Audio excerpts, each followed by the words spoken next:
When Nintendo World Championships NES Edition was revealed, I thought the game looked like a successor to NES Remix with fewer challenges at an even higher price. I wasn't entirely impressed by it, but I decided to take the plunge and get it anyway.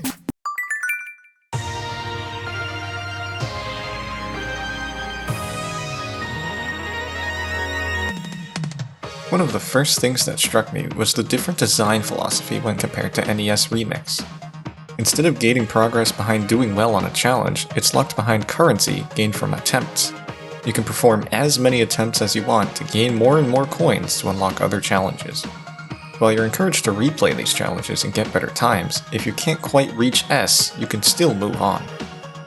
NES Remix, on the other hand, will demand better performance on challenges to see more of the game. If you're spending a long time on a challenge and can't get enough stars by the end, you're forced to go back and do better. NES Remix never felt overly difficult, but the change in mentality with NWC makes it a more flexible experience. I voluntarily wanted to stick around with certain challenges to get lower and lower times just because I had the fire to do so. NWC is also more lenient to mistakes, owing to rewinds. If you make a mistake on your run, you'll be pushed back half a second and be able to get right back into the action. Remix relied on a life system. If you made a mistake in an attempt, you'd have to restart whatever segment you were on. Too many mistakes, and you have to restart the entire stage to get more than one star.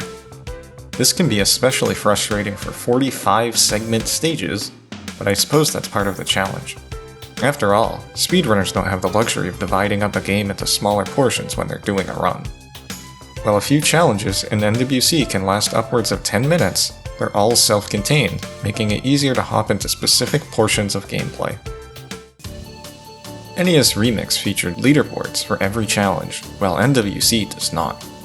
NWC feels like a more personal experience, encouraging you to make your best effort and whittle down your own times. Instead of immediately seeing how rank number 1 completed the challenge, I was able to try and figure out routes on my own, or with friends. You know what? You might be right. I think you can. This would save so much time.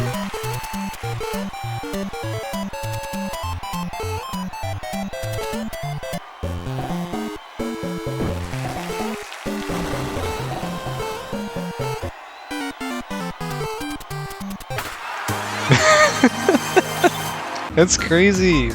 That's 6 seconds, 6.45. Since online features aren't being slapped in your face while you play the main challenge mode, it feels more significant when you're ready to go up against the world in World Championships, especially with the roaring crowds. Only after the week ends, you can see how you stacked up against the world. I'd say this approach allows players to subtly boost their confidence and push you to do better. Often with online leaderboards, there will be a select handful of people who stay at the very top. While it's nice to be there, hundreds of others may feel disappointed. Players should be proud of the time that they worked for, especially if they put a lot of practice in. Or maybe I'm just sick of leaderboards after F-Zero 99. Survival mode offers an interesting mix of challenges. You get to compete against ghost data from other players in an elimination tournament and see their gameplay alongside yours. Ghosts are somewhat randomly selected from the server. Even if you're playing in the Gold Division, you likely aren't going to go up against the top 7 in the world.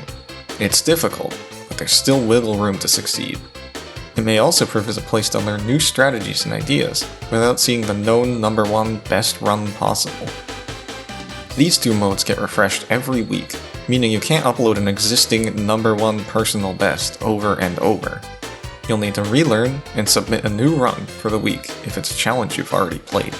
This continually gives players a new chance, a fresh start to compete against others. NES Remix's leaderboards didn't clear out as often. I recall the top of Donkey Kong's leaderboards being flooded with glitched runs. Nintendo seems to have taken many precautions to disallow glitches in NWC, using Rewind to set players on the intended route. This can be divisive, but it comes off as a more focused experience, allowing accessibility for those who aren't in the know. NWC doesn't teach glitches used in full game speedruns, and expects the challenge to be completed normally. Perhaps the more limited number of challenges is owed to the amount of work put into each one to check for glitches and fail points.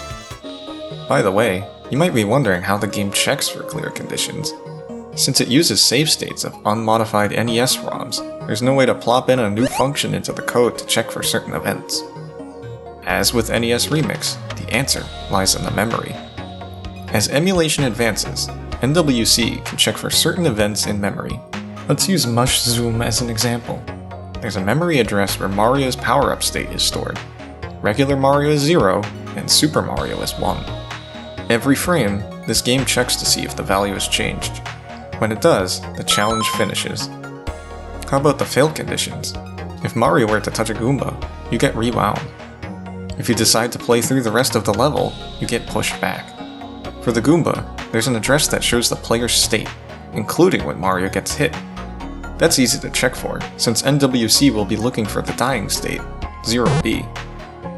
As for progressing the level, there's an address for what screen of the level Mario is on, as well as its X position on that screen. That's a little more complex, but using these two values, you can figure out how far Mario is in the level. If NWC determines that the value is too high, it can rewind. How about the Mario Master Challenge? If you take the regular pipe in 1-2 instead of the one in Warp Zone, you get sent back to the start. Combining the knowledge from earlier, we know how to find the player state, which includes when Mario is using a pipe. We also know how to get the player position. Warp Zone doesn't become active until Mario is close to the halfway point of screen 0B. If you put these together, you can see that Mario isn't going into the World 4 pipe. The same logic applies for the other world warps, except you only get rewound half a second. And if you're curious about the minus world wrong warp, the game can also check to see Mario's Y coordinates to see if he's in the bricks. Every single challenge has a check for success state, and many more checks for failure states. Some subtle checks also appear when playing online modes, as the crowd reacts to certain events. There are various different messages for failures, so it might actually be fun to find every possible way to make NWC crack. The local multiplayer party mode is a nice addition if you're able to get people to play together. It feels like the perfect kind of party game to test fast reflexes and route knowledge. I could even see it being used for a local tournament. After noting some of the design changes, I feel I'd better enjoy the experience of NWC, but miss the content of NES Remix.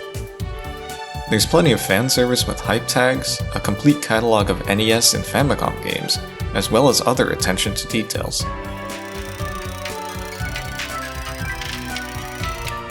I've always had an appreciation for NES games, so this feels right up my alley. I've been having a blast and definitely don't regret picking it up.